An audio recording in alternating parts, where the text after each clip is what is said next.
former US Brigadier General Mark Kimmitt, who's with us at the moment at this forum. The grain deal, it seems an unusual form of cooperation between effectively nations that are at war and also mediating parties in the middle. How important has it been when it comes to negotiations at the moment and also heading into the future? Well, first of all, I think we ought to seek every opportunity for President Zelensky and President Putin to end this war. But I'm a bit cynical about this grain deal. I'm reminded of a hostage taker, kidnappers, releasing one or two hostages in a drip-drab manner. I don't think that President Putin sees the grain deal as somehow leading to peace.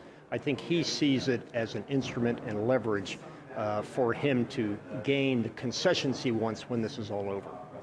Talking as a former military strategist, when you look at a conflict that we're seeing in Ukraine, is this one that is going to be studied in years to come? Are you seeing things that perhaps you haven't seen in your 30-plus years on the battlefield?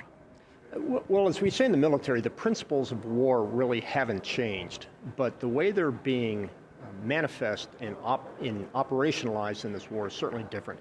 This is the largest war we've seen since 1945, and this is also the most dramatically different style of warfare than we've seen since the turn of the 21st century. So yes, it will be studied. I don't think it's necessarily a revolutionary war, but in many ways we're seeing evolution in the forms of weapon systems that are important and less important. Will be studied for quite some time.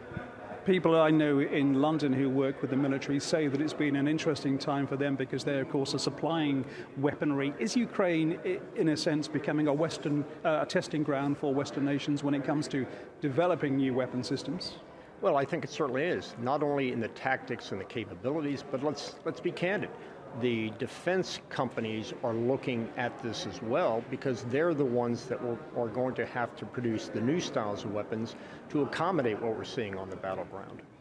How is this war going to end? Will it end in a traditional way that we've seen other conflicts end, or is this something different? Yeah, unless something dramatically changes, as you say, and I think that would be the use of tactical nuclear weapons inside Ukraine, I think it's going to end like most wars do. Exhaustion on the part of one side or the other, and the conclusion will be taken care of at the negotiating table, not on the battlefield. Are people already planning, and I'm thinking about the West, for what happens afterwards in regards to relations with Russia? Because we don't know what sort of Russia will be there when this conflict eventually winds down. Yeah, now this may be heretical, but I think that Europe needs to remember in the past, is the right model going to be post-World War I Versailles with their foot on the neck of Russia? Or is it going to be like the Marshall Plan and the way the United States and its coalition allies handled France and Germany after World War II? Russia's not going away. Its people aren't going to go away. And so let's make sure that revenge is not the operative word, but we're looking well into the future on what's the best, not only for Europe, but for the world community. General Mark Kimmitt, thank you very much indeed for your views.